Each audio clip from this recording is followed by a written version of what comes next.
Hello everyone, जय श्री राम बेटा। चलिए, आपका स्वागत है इस सेकंड वीडियो में, क्लास 11 बीएसटी के फर्स्ट टॉपिक का सेकंड वीडियो। इस वीडियो में हम बस दो चीजें कवर करेंगे बेटा। फर्स्ट, कैरेक्टरिस्टिक्स ऑफ बिजनेस, और सेकेंडली हम इसमें ऑब्जेक्टिव ऑफ बिजनेस को कवर अप करने वाले हैं। एक छोटी सी बात और है, रोल ऑफ बिजनेस, इसको भी हम यहीं पे कवर कर लेंगे। तो अल्टीमेटली इस वीडियो में आपको सीखने को मिलेगी तीन चीजें। पहला कैरेक्टरिस्टिक्स, दूसरा ऑब्जेक्टिव ऑफ बिजनेस, और तीसरा रोल ऑफ बिजनेस। ये तीन चीजें हम इस वीडियो में कवर अप कर लेंगे, बरोबर। चलिए स्टार्ट करते हैं बेटा। सबसे पहले मुझे लेना है characteristics of business. Characteristics of business का सबसे पहला कैरेक्टरिस्टिक्स इकोनॉमिक एक्टिविटी। ये एक्टिविटी कैसी है? इकोनॉमिक है। Secondly, procurement of goods and services on regular basis. Third को अगर मैं बात करूं तो इसका एक और कैरेक्टरिस्टिक्स क्या आ जाता है? Profit earning. Fourth, dealing in goods and services. Fifth आ जाता है एलिमेंट ऑफ रिस्क। सिक्स्थ आएगा अनसर्टेनिटी, अनसर्टेनिटी ऑफ रिटर्न। बस हमको ये 6 कैरेक्टरिस्टिक्स रेडी करने हैं। चलिए वन बाय वन समझते हैं। सबसे पहला पॉइंट मैंने ले लिया, इकोनॉमिक एक्टिविटी। सवाल यह है कि एक बिजनेस को हम इकोनॉमिक एक्टिविटी कैसे बोल सकते हैं। हालांकि हमने इसका डिस्कशन पहले किया हुआ है। इकोनॉमिक एक्टिविटी मतलब जहां पे बेसिकली हम प्रॉफिट अर्न कर रहे होते हैं, अपनी अर्निंग, अपनी लिवलीहुड अर्न कर रहे होते हैं, उसको हम इकोनॉमिक एक्टिविटी कहते हैं।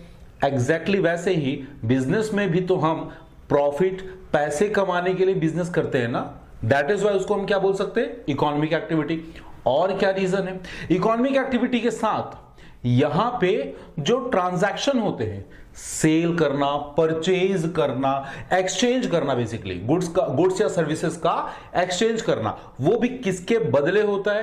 पैसों के बदले होता है। तो पैसों के बदले होने वाले एक्सचेंज को मैं डेफिनेटली इकोनॉमिक एक्टिविटी में फॉल कर सकता हूं। थर्ड, इस एक्टिविटी में, बिजनेस में बेसिकली इकोनॉमिक रिसोर्सेज को यूज किया जाता है। अब हमारे पास इकोनॉमिक रिसोर्सेज क्या क्या है? लैंड, लेबर, कैपिटल, मशीनरी, ये सारे क्या होते हैं बेटा? इकोनॉमिक रिसोर्सेज है, जिससे हम प्रोडक्शन या प्रोक्यूरमेंट का काम करते हैं और अपने बिजनेस को आगे बढ़ाते हैं। तो इस तरह से मैं एक बिजनेस को इकोनॉमिक एक्टिविटी श्योरली बोल सकता हूं। सेकेंड पॉइंट देखेंगे बेटा। सेकेंड पॉइंट पे हमने बोला था प्रोडक्शन और procurement of goods and services. तो भाई साहब यहां पे बेसिकली तीन बातें हो गई, तीन नहीं, दो बातें हो गई। सबसे पहले तो हम समझते हैं गुड्स और सर्विस। ये क्या चीजें होती हैं? गुड्स का मतलब होता है बेटा वो फिजिकल आइटम्स जो आपके वांट्स को, ह्यूमन की वांट्स को सेटिस्फाई करते हैं। सर्विसेज क्या होते हैं? सर्विसेज मतलब वो नॉन फिजिकल आइटम्स जो आपके वांट्स को सेटिस्फाई करे। गुड्स के लिए आप कोई भी एग्जांपल ले सकते हो। आप घर में सब्जी लाते हो, that is goods. Furniture use करते हो, दैट इज गुड्स। आपके हाथ में मोबाइल है, दैट इज गुड्स। सर्विसेज, आप मोबाइल में जो रिचार्ज कराते हैं वो क्या है? सर्विस है, क्योंकि वहां पे आपको कोई कमोडिटी नहीं मिलती, एक ना फैसिलिटी मिलती है जिससे आप इंटरनेट यूज कर पाते हैं एंड कॉलिंग की फैसिलिटी ले पाते हैं। दोनों बातें क्लियर हो गई, एक तो गुड्स, दूसरा सर्विस। इन दोनों को हम क्या करते हैं बिजनेस में? प्रोक्योर करते हैं। या तो हम कहीं से खरीद के लाएंगे और आपको सेल करेंगे। बिजनेसमैन का काम क्या है? सस्ते में खरीदना, महंगे में बेचना। तो क्या करेगा? गुड्स और सर्विस को प्रोक्योर करेगा और सेल करेगा, या फिर वो उस गुड्स और सर्विसेज को मैन्युफैक्चर करेगा, खुद बनाएगा, उसका प्रोडक्शन करेगा। प्रोडक्शन करने के बाद आप पे सेल करेगा, आपके पास सेल करेगा। सेकंड कैरेक्टरिस्टिक्स क्या था? Procurement and production of goods and services. Third category, third characteristics की बात करते हैं, प्रॉफिट अर्निंग। एक बात बताइए, आप बिजनेस कर क्यों रहे हो? मेन मोटिव क्या है आपके बिजनेस करने का? आपके बिजनेस का मेन मोटिव है मेरे बच्चे प्रॉफिट को अर्न करना। तो बिजनेस के कैरेक्टरिस्टिक्स में आप प्रॉफिट मोटिव जरूर लिखना। प्रॉफिट ही एक ऐसी चीज है जो बंदे को, जो पर्सन को उस बिजनेस को करने के लिए फोर्स करती है, उसको पुश करती है कि आपको यह बिजनेस करना चाहिए। Getting a point. Fourth point देखेंगे हमारे पास है मेरे बच्चे, dealing in goods and services on regular basis. मेरे बच्चे फॉर एग्जाम्पल अभी मैं कुछ देर पहले हम गुड्स एंड सर्विस समझ लिए, अब समझते हैं रेगुलर बेसिस बोलने का मतलब क्या हुआ।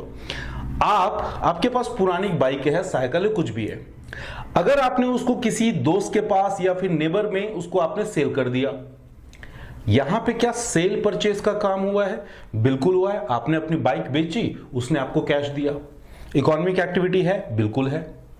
क्लियर? इकोनॉमिक रिसोर्सेज यूज किए जा रहे हैं? बिल्कुल है।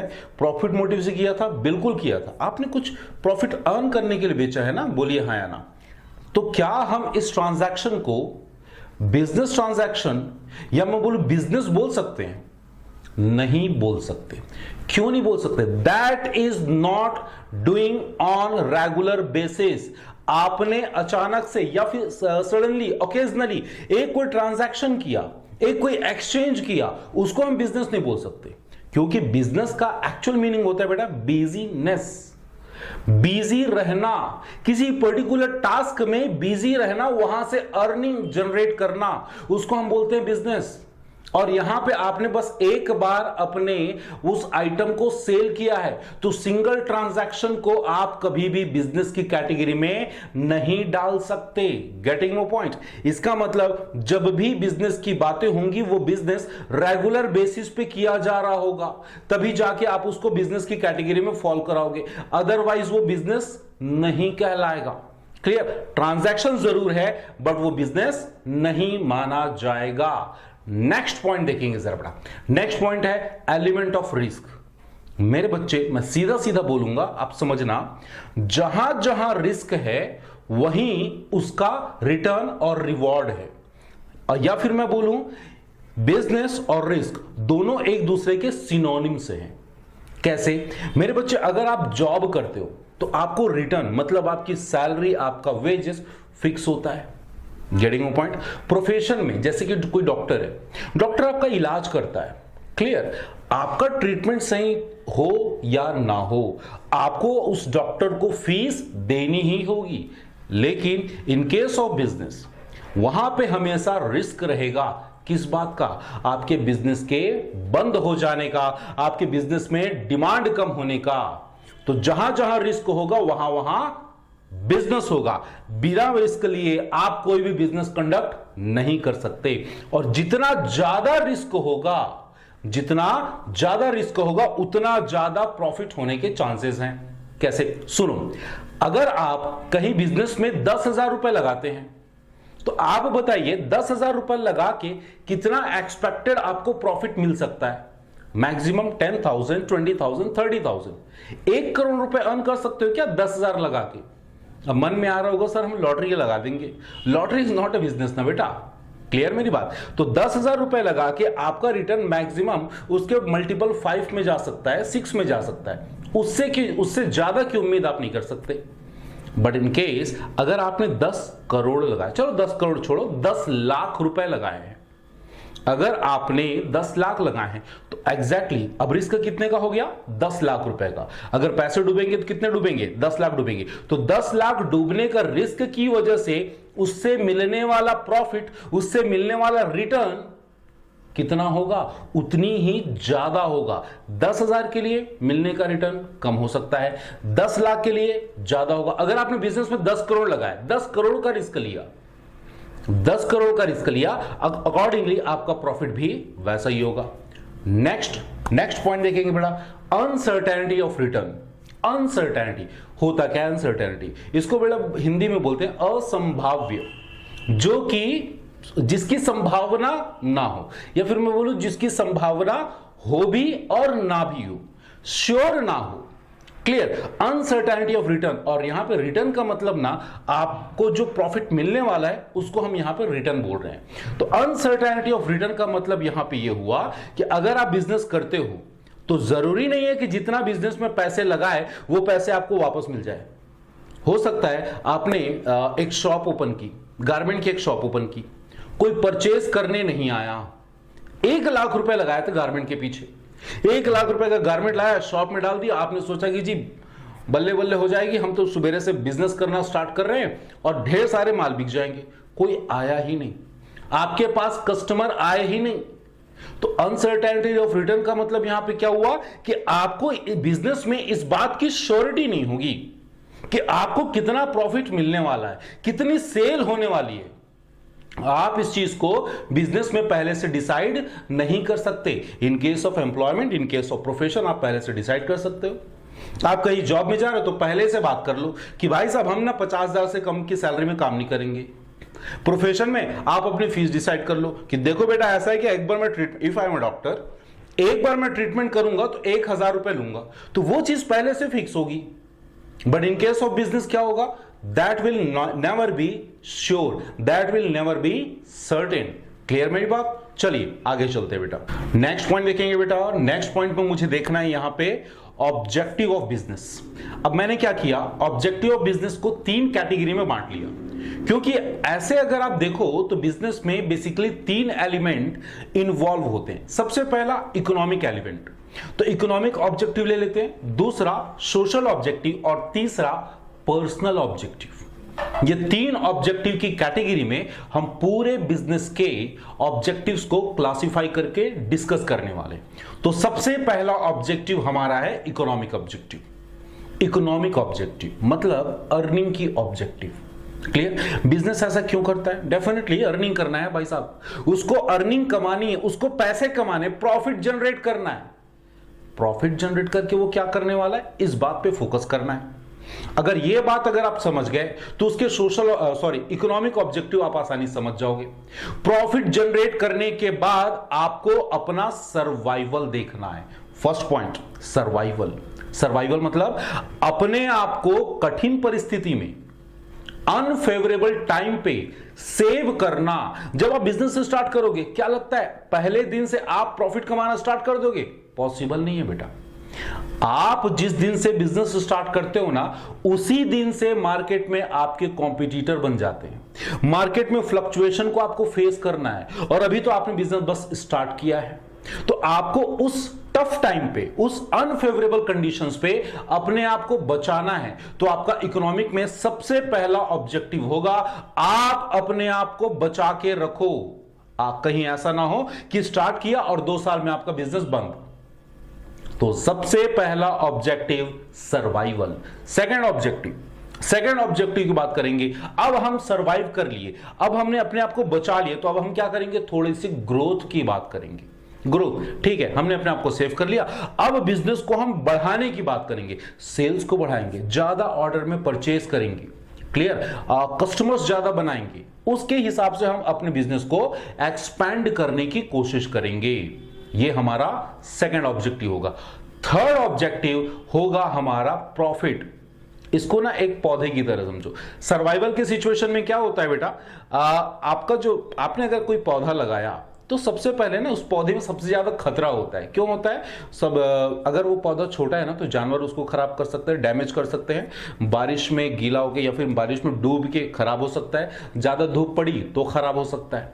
तो सबसे पहले आपको क्या करना होता है, अपने पौधे को बचा के रखना होता है। दूसरा, उसके ग्रोथ के बारे में सोचना होता है। उसमें आप फर्टिलाइजर डालते हो, पेस्टिसाइड्स डालते हो ताकि कोई कीड़े मकोड़े उसको ना खा जाए, ग्रोथ के बारे में। अब लास्ट ऑब्जेक्टिव, अब आप उस पौधे से क्या उम्मीद करते हो? एग्जैक्टली वही उम्मीद आप अपने बिजनेस से करोगे, प्रॉफिट जनरेट करने का। आपने अपने पौधे को बचा लिया, बिजनेस को बचा लिया, पौधे का ग्रोथ देख लिया, बिजनेस को आपने बड़ा कर लिया। अब आप उस पौधे से, उस पेड़, अब मैं पौधा नहीं बोलूंगा, उसको पेड़ बोलूंगा, काफी बड़ा हो चुका है, अब वहां से हमको फ्रूट्स चाहिए। एग्जैक्टली वैसे ही हमारे बिजनेस से अब हमको क्या चाहिए? प्रॉफिट चाहिए। उस बिजनेस से अब हम प्रॉफिट जनरेट करने की कोशिश करेंगे। Getting point? तो ये 3 हमारे क्या थे? Economic objective. बरोबर समझ में आ गया? थोड़ा सा आगे चलते हैं बेटा। अब हम बात करते हैं सोशल ऑब्जेक्टिव का। तो सोशल ऑब्जेक्टिव ढेर सारे, बट यहां पे ना आपको दिमाग में एक बात रखनी है कि जब आप सोशल ऑब्जेक्टिव यहां पे डील कर रहे हैं तो आप ये देखना कि बिजनेस और सोसाइटी एक दूसरे से इंटरकनेक्टेड होते हैं। कोई भी बिजनेस आइसोलेशन पे नहीं होता। बिजनेस के लिए इनपुट चाहिए, कहां से मिलेगा? सोसाइटी से मिलेगा। बिजनेस में जो भी रॉ मटेरियल, जो भी लेबर, जो भी कैपिटल, पैसा चाहिए, वो कहां से मिलेगा? सोसाइटी से, लोगों से मिलेगा। तो वो सारे इनपुट बिजनेस में आएंगे, बरोबर। और बिजनेस में जो भी प्रोक्यूर किया जाएगा, प्रोड्यूस किया जाएगा, उसको सेल करने के लिए आप कहां जाओगे? जंगल में जाओगे या उस सोसाइटी में जाओगे? उसी सोसाइटी में सेल करना है। तो क्या इतना कुछ बिजनेस डिपेंडेंट होता है सोसाइटी पे, तो क्या बिजनेस की कोई रिस्पॉन्सिबिलिटी नहीं बनती उस सोसाइटी के बदले? उस सोसाइटी के लिए बिजनेस की भी तो कुछ रिस्पॉन्सिबिलिटी बनती है ना। उन्हीं रिस्पॉन्सिबिलिटी को, जो उसकी रिस्पॉन्सिबिलिटी बन रही है, उसी रिस्पॉन्सिबिलिटी को हमने यहां सोशल ऑब्जेक्टिव में कवर किया है। सोशल ऑब्जेक्टिव का सबसे पहला पॉइंट, क्वालिटी प्रोडक्ट्स। आपका बिजनेस सोसाइटी से इनपुट लेता है, बरोबर, और आप क्या करते हो? अनएथिकली आप घटिया प्रोडक्ट सोसाइटी में सप्लाई करते हो। तो मेरे बच्चे, बिजनेस का पहला ऑब्जेक्टिव यह होना चाहिए कि भाई साहब, आप सोसाइटी से डील करते हो तो आपको अपने सोसाइटी में अच्छी कैटेगरी, अच्छी क्वालिटी के प्रोडक्ट्स सप्लाई करने होंगे। यह था फर्स्ट ऑब्जेक्टिव। सेकंड ऑब्जेक्टिव की अगर हम बात करें तो आपको गुड्स प्रोवाइड करना है, लेकिन किस प्राइस पे? रीजनेबल प्राइस पे। रीजनेबल प्राइस पे। ऐसा ना हो कि मार्केट में काफी ज्यादा डिमांड है और आपने अपने गुड्स का प्राइस बढ़ा दिया। आपने देखा होगा, कोरोना जब आया था, लॉकडाउन लगा था, उस टाइम कुछ बिजनेसमैन, खड़ूस बिजनेसमैन क्या करते थे? अननेसेसरली गुड्स को स्टॉक में रख लेते थे और उसकी प्राइसेस बढ़ा के, क्योंकि आपको लॉकडाउन के टाइम पे शॉप तो खुलने वाली थी नहीं, तो आपको ढेर सारे गुड्स परचेज करने थे, तो उस टाइम उन्होंने प्राइसेस बढ़ा के आपको गुड्स सेल किया था। यह चीज बिजनेस के ऑब्जेक्टिव में नहीं होनी चाहिए। आप पूरे डिपेंडेंट हो सोसाइटी पे। सोसाइटी जिस तरह से आपको रिस्पॉन्ड करेगी, वैसा ही आपका बिजनेस आगे बढ़ने वाला है। तो आपको चाहिए कि आप लोगों को अच्छी क्वालिटी विद रीजनेबल प्राइस आप गुड्स प्रोवाइड करें। थर्ड लेंगे यहां पे बेटा, एम्प्लॉयमेंट। मेरे बच्चे, बिजनेस क्या होता है? बिजनेस एक वेंचर होता है, एक एंटरप्रेन्योर, एक बिजनेसमैन का क्या बोलना चाहिए, उसका एस्टैब्लिशमेंट होता है। क्या वो अकेले बिजनेस कर सकता है? नहीं कर सकता। तो कोशिश ये करना चाहिए, बिजनेस के ऑब्जेक्टिव में ये भी होना चाहिए कि हम अपनी सोसाइटी के लोगों को एम्प्लॉयमेंट जनरेट करके दें। बिजनेस में यहां पे आप फैक्ट्री को भी ले सकते हो, बड़ी बड़ी कंपनीज को ले सकते हो। They are also doing business ना बेटा, they are also doing business. तो जो बड़ी कंपनी है, जो बड़ी फैक्ट्रीज है, वहां तो हाई लेवल पे, काफी लार्ज अमाउंट पे लेबर्स को हायर किया जाता है, जिससे क्या होता है? जिससे हमारी सोसाइटी में एम्प्लॉयमेंट जनरेट होता है। तो ये भी आपके बिजनेस का क्या होना चाहिए? ऑब्जेक्टिव होना चाहिए। नेक्स्ट देखेंगे मेरे बच्चे, एजुकेशन, हेल्थ, इन सब की सर्विस, इन सब का फैसिलिटी भी बिजनेस को प्रोवाइड करना चाहिए। क्योंकि अल्टीमेटली मैं एक ही बात बार बार बोल रहा हूं कि जो बिजनेस है वो आइसोलेशन पे काम नहीं करेगा, वो पूरा डिपेंडेंट होगा किस पे? सोसाइटी पे। तो आपकी ना एक रिस्पॉन्सिबिलिटी बन जाती है, रिस्पॉन्सिबिलिटी कि आपको उस सोसाइटी में एजुकेशन, हेल्थ की फैसिलिटी प्रोवाइड करनी होगी। आप लोगों ने देखा भी होगा, बड़ी बड़ी कंपनीज, फैक्ट्रीज अपने नाम से स्कूल ओपन करती है और क्या बोलती है कि इस फैक्ट्री में, सॉरी, इस स्कूल में हमारी फैक्ट्री के वर्कर के बच्चों को फ्री में एजुकेशन दिया जाएगा। कुछ कुछ मेडिकल फैसिलिटीज भी प्रोवाइड करती हैं, वर्कर को ही नहीं, सबको, उनकी पूरी फैमिली को, और सस्ते दामों पे, सस्ते कीमत पे, सस्ती फीस लेके उनको प्रॉपरली मेडिकल फैसिलिटी प्रोवाइड किया जाता है। क्लियर मेरी बात? लास्ट पॉइंट देखेंगे, eco friendly method. Eco friendly method, इसका मतलब क्या हो मेरे बच्चे? देखिए, बेसिकली आप क्या करते हो? प्रोक्यूरमेंट करते हो, प्रोडक्शन करते हो, बरोबर। आप प्रोडक्शन कर रहे हो या प्रोक्यूर कर रहे हो, तो उन मेथड्स को अडॉप्ट कीजिए जिससे हमारी सोसाइटी, या मैं बोलूं नेचर, इन्वायरमेंट को ज्यादा हार्म ना हो। अगर आपकी कंपनी, आपकी फैक्ट्री, आपका बिजनेस काफी ज्यादा वेस्ट प्रोड्यूस कर रही है, तो वेस्ट को रिसाइकल करने का, उसको सही ढंग से यूज करने का कुछ मेथड बनाइए। Getting my point? और कुछ ऐसे टेक्निक्स, कुछ ऐसी मशीनरी लगाइए जिससे सीधा सीधा वेस्ट ही कम प्रोड्यूस हो। और अगर कुछ लेवल पे हो भी रहा है, वेस्ट हो रहा है, तो उसके निदान के लिए, उसको ट्रीट करने के लिए और भी मेथड्स आपको फॉलो करने चाहिए, जैसे कि प्लांटेशन कर सकते हैं, जैसे पब्लिक में अवेयरनेस ला सकते हैं। तो ये सारे क्या होने चाहिए, सोशल ऑब्जेक्टिव होने चाहिए हमारे बिजनेस के। गेटिंग अ पॉइंट बेटा, बोलो हाँ या ना। चलिए नेक्स्ट पॉइंट पे आते हैं बेटा। नेक्स्ट पॉइंट है हमारा पर्सनल ऑब्जेक्टिव, जिसको और भी क्या बोलते हैं, ह्यूमन ऑब्जेक्टिव, और क्या बोलते हैं मेरे बच्चे, इंडिविजुअल ऑब्जेक्टिव। एक छोटी सी बात डिस्कस कर लेते हैं, एक छोटी सी बात। आप बताइए बिजनेस में सबसे बड़ा एसेट्स क्या होता है?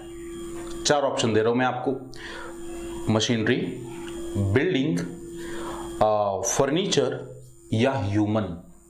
सोच के बताओ, सबसे बड़ा एसेट जिसके बिना आपका बिजनेस एक कदम आगे नहीं चल पाएगा।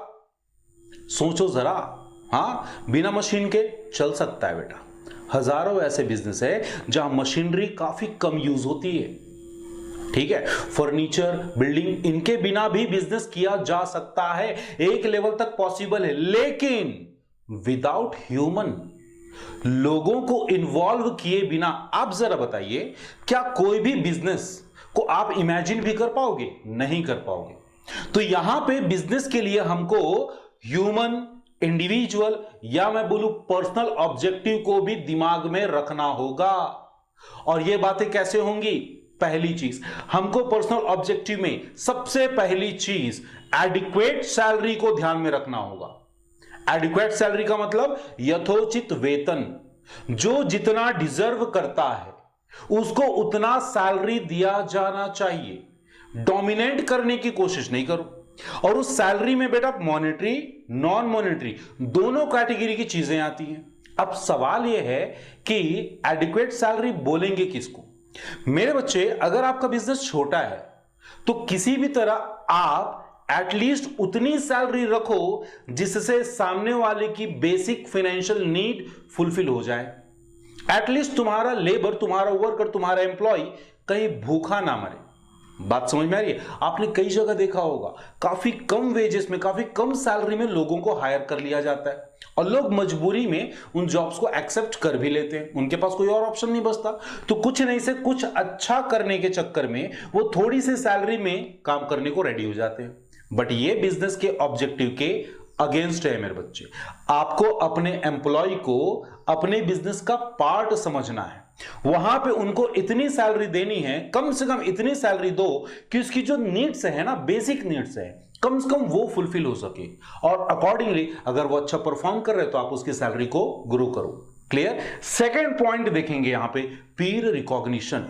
हिंदी में बोलते हैं बेटा इसको समकक्ष समीक्षा। मतलब आप अपने एम्प्लॉय को अपने बराबर का मान के चलो। कभी यह मत सोचना कि आपका एम्प्लॉय आपके नीचे काम करता है, नहीं, वो आपके साथ काम करता है। वो कोई सजेशन दे रहा है, वो कोई आपको एडवाइस दे रहा है, उस एडवाइस को आपको एक्सेप्ट करना है, उस एडवाइस को लेना है, समझना है।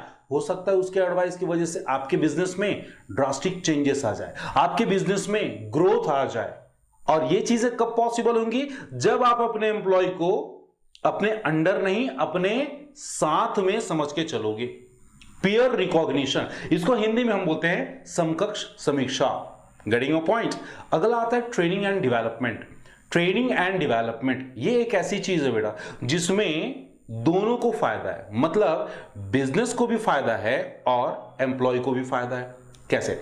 जितना अच्छा बिजनेस, जितना अच्छा ट्रेनिंग और डेवलपमेंट होगा, मतलब आप अपने एम्प्लॉय को ट्रेनिंग दोगे, उनके सेमिनार्स कराओगे, उनको नॉलेज, उनके नॉलेज को इनहैंस करने की कोशिश करोगे, उतनी ही उनकी प्रोडक्टिविटी बढ़ेगी, उतनी ही उनकी प्रोडक्टिविटी बढ़ेगी। और जितनी उनकी प्रोडक्टिविटी बढ़ेगी आपका प्रॉफिट बढ़ेगा। साथ ही साथ वो एम्प्लॉय जो अनस्किल्ड आया था, आपके पास काम करते करते सेमी स्किल्ड हुआ, अब वो फुल्ली स्किल्ड हो जाएगा। तो आपको भी एक तरह से फायदा हो गया, उसकी प्रोडक्टिविटी बढ़ा के आप ज्यादा प्रॉफिट अर्न कर लिए, साथ ही साथ वो स्किल्ड होने की वजह से अच्छी सैलरी गेन कर पाएगा। तो ये जो ट्रेनिंग एंड डेवलपमेंट वाला क्लॉज है, ट्रेनिंग एंड डेवलपमेंट वाला पॉइंट है, इसमें बिजनेस को भी प्रॉफिट है, बिजनेस को भी फायदा है और एम्प्लॉय को भी फायदा है मेरे बच्चे। नेक्स्ट पॉइंट देखेंगे, good working condition. Good working condition का मतलब क्या होता है? अगर आपकी फैक्ट्री है, अगर आपका बिजनेस है, तो आप अपने एम्प्लॉयज के लिए ऐसे वर्किंग कंडीशन रखो कि एम्प्लॉय वहां पे अब काम करने में अपने आप को असहज महसूस ना करे, अनकंफर्टेबल फील ना करे। कई बार आपने देखा होगा, कई बार आपने ना न्यूज़पेपर में सुना होगा, वुमेन हैरेसमेंट का केस आता है कि कोई फीमेल ऑफिस में जा रही है काम करने, वहां उसको हैरेस किया जा रहा है, कमेंट्स किए जा रहे हैं, फ्लर्ट किया जा रहा है। तो ऐसे वर्किंग कंडीशन को आपको एलिमिनेट करना है, अच्छी वर्किंग कंडीशन रखनी है। साथ ही साथ आपको अपने एम्प्लॉय को अगर पॉसिबल है तो आने जाने की फैसिलिटी भी प्रोवाइड करनी चाहिए। जैसे कि क्या होता है, नॉर्मली क्या होता है, हम किसी कंपनी में, किसी फैक्ट्री में, किसी बिजनेस में काम करते हैं और वहां की वर्किंग आवर तो है 8 घंटे हमको वहां पे इन्वॉल्व रहना है, वहां पे 8 घंटे अपने आप को इंगेज करके रखना है, काम करना है। लेकिन आने जाने में हमको 1.5 घंटे लग जाते हैं, 1.5 घंटे जाने का, 1.5 घंटे आने का, तो 3 घंटा और एक्स्ट्रा हो गया। क्यों? ट्रैफिक की वजह से, पॉल्यूशन, ये सारी चीजों की वजह से हमारा वर्किंग कंडीशन खराब होने लग गया। तो क्या हम एज अ बिजनेस पर्सन अपने एम्प्लॉय को कन्वेंस की फैसिलिटी नहीं दे सकते? देने से फायदा क्या होगा? ठीक है, उसके पीछे खर्च लगेगा जरूर, लेकिन मेरे बच्चे, अगर वो बंदा सही समय पे आपके ऑफिस पहुंच जाएगा तो वो उसकी प्रोडक्टिविटी, उसकी इफिशियंसी बढ़ी होगी। आप ही सोचो ना, आप स्कूल जाते हो, 1.5 किलोमीटर, 1.5 घंटे तक कंटिन्यू ट्रैफिक को स्ट्रगल करते हुए आप आगे जा रहे हो, साइकिल से जा रहे हो या पैदल जा रहे हो, क्या लगता है स्कूल पहुंचोगे, काफी अच्छे से नॉलेज गेन कर पाओगे? बिल्कुल नहीं, पॉसिबल नहीं है बेटा। आपकी एफिशिएंसी डाउन हो चुकी होगी, घर से नाश्ता करके निकले, नाश्ते की एनर्जी पूरी डाउन हो चुकी जब तक आप स्कूल पहुंचे। Getting my point? तो ये आपके एक पॉइंट में आता है गुड वर्किंग कंडीशन। लास्ट है सोशल रिकॉग्निशन। आप अपने एम्प्लॉय को ना केवल फैक्ट्री के अंदर ही फैसिलिटीज मत दो, आप उसको सोसाइटी में भी फैसिलिटी देने की कोशिश करो। अब वो फैसिलिटी कैसे दे सकते हो? आप एजुकेशन की फैसिलिटी दे दो, हेल्थ केयर मतलब मेडिकल फैसिलिटी दे दो, हाउसिंग की फैसिलिटी दे दो, ताकि वो सोसाइटी में अपने आप को और अच्छे ढंग से रिप्रेजेंट कर पाए, उस सोसाइटी में अपने आप को अच्छे से सरवाइव कर पाए। तो ये सारे पॉइंट्स, ये सारी चीजें आपके इंडिविजुअल, ह्यूमन या पर्सनल ऑब्जेक्टिव को रिप्रेजेंट करते हैं। वीडियो को आपको बार बार देखना है बेटा, बात समझ में आ रही है? जहां जरूरत पड़ेगी वहां पे आपको इसकी नोटिंग बना के रखनी है। Getting a point? एक पॉइंट हम आपके साथ और डिस्कस करेंगे, हालांकि वो लिस्ट में नहीं था, बट यहां पे डिस्कस करना जरूरी है। एक पॉइंट है role of profit in business organisation. अब अगर कोई पूछे कि बिजनेस ऑर्गेनाइजेशन में प्रॉफिट क्या क्या रोल है, तो ये ना थोड़ा सा मजाक जैसा लग रहा है। ये ऐसा लग रहा है जैसे कि हमने किसी बंदे से पूछा कि बॉडी में ब्लड का क्या रोल है। क्लियर? बॉडी को रेगुलेट करने, बॉडी को जिंदा रखना, बॉडी को हील करने का काम कौन करता है? ब्लड करता है। एग्जैक्टली वैसे ही आपका जो प्रॉफिट है बिजनेस में काफी क्रूशियल, इंपॉर्टेंट रोल प्ले करता है। नंबर 1, सबसे पहला, this is our source of income. आप बिजनेस कर क्यों रहे हो? प्रॉफिट अर्न करने के लिए, इनकम जनरेट करने के लिए। क्लियर? तो आपका प्रॉफिट क्या है? बिजनेस के लिए सोर्स ऑफ इनकम है। सेकेंडली, यही आपके फंड्स का सोर्स है, और फंड लेके आप क्या करने वाले हो? एक्सपेंशन करने वाले हो, बिजनेस को बड़ा करना है, ग्रोथ करना है। किसके बेसिस पे करोगे मेरे बच्चे? उसी प्रॉफिट को यूज करो और उसी प्रॉफिट से आप बिजनेस को एक्सपेंड करो। Third point, indication of efficient management. एक ऐसा बोल सकते हैं कि जिस बिजनेस में जितना ज्यादा प्रॉफिट होगा, उस बिजनेस का मैनेजमेंट, उस बिजनेस की इफिशियंसी, उस बिजनेस का परफॉर्मेंस उतना अच्छा माना जाएगा। अब कोई पूछेगा कि आपका बिजनेस लॉस में है बट वो काफी अच्छा परफॉर्म कर रहा है, तो ये तो बेटा कॉन्ट्राडिक्टरी बात हो गई कि आप परफॉर्मेंस को अच्छा भी बोल रहे हो और बोल रहे हो कि उस बिजनेस में लॉस है। ऐसा नहीं होता, ऐसा बेसिकली नहीं होता। हम सिंपली ये फेनोमेना मान के चलते हैं कि जिस बिजनेस में इफिशिएंसी में अच्छे से काम हो रहा है, परफॉर्मेंस अच्छा है, वो जाहिर सी बात है अपने प्रॉफिट को भी अच्छे से मेंटेन करके चल रहा होगा। क्लियर है? नेक्स्ट पॉइंट है रिवॉर्ड फॉर रिस्क टेकिंग। मैंने पहले क्या बोला था कि बिजनेस और रिस्क दोनों कैसे हैं? एक दूसरे के सिनोनिम हैं। क्लियर मेरे बच्चे? तो रोल ऑफ प्रॉफिट में एक पॉइंट और आप लोग याद रखेंगे कि जितना ज्यादा रिस्क लोगे उतना ज्यादा आपका प्रॉफिट होगा, और वो जो प्रॉफिट है ना, that is reward, that is price for businessman. Businessman को जो इनाम मिलेगा वो क्या होगा? प्रॉफिट होगा, वही तो उसका रिवॉर्ड है। गेटिंग पॉइंट बेटा? Next point, build up reputation of the business. जितना ज्यादा प्रॉफिट उतना ज्यादा रेपुटेशन, उतनी ज्यादा आपकी गुडविल, क्योंकि उस प्रॉफिट से आप काफी सारी चीजें कर रहे हो, एक्सपेंशन कर रहे हो, सोशल रिस्पॉन्सिबिलिटी को फुलफिल कर रहे हो। तो क्या मैं बोल सकता हूं जितना ज्यादा प्रॉफिट होगा आपके बिजनेस का उतना ज्यादा गुडविल या उतना ज्यादा रेपुटेशन होगा। और फाइनली जो हमने पहले बात की थी, किन किन चीजों में काम आता है? सर्वाइवल में, ग्रोथ में, एक्सपेंशन में, तीनों में काम कौन काम आता है मेरे बच्चे? प्रॉफिट ही तो काम आता है। सर्वाइवल, मुसीबत के टाइम पे जब आपका बिजनेस स्टार्ट हुआ था, ग्रोथ, बिजनेस को बड़ा करना है, फैलाना है, उस टाइम भी प्रॉफिट ही काम आएगा। थर्ड, एक्सपेंशन, बिजनेस के ब्रांचेस ओपन करने, अलग अलग जगह पे उस बिजनेस को डालना है, तो यहां पे कौन काम आएगा? प्रॉफिट ही काम आएगा। तो सिंपली आप बोल सकते हो कि बिजनेस के लिए प्रॉफिट ब्लड का काम करता है, जो हर जगह सर्कुलेट होता है और हर जगह वो अपनी चीजों को अपने काबू में रख के बिजनेस एक्टिविटी को कंडक्ट करता है। क्लियर मेरी बात? अगर यहां तक मेरी बातें समझ में आ गई बेटा, तो लीजिए, हमने अपने फर्स्ट चैप्टर का सेकंड पार्ट भी कंप्लीट कर लिया है। क्या क्या समझे हैं? 3 बातें। एक तो कैरेक्टरिस्टिक्स ऑफ बिजनेस, दूसरा ऑब्जेक्टिव ऑफ बिजनेस, और तीसरा role of profit in the business organisation. चलिए मिलते हैं आपसे अगले वीडियो में। Till then keep smiling, keep studying.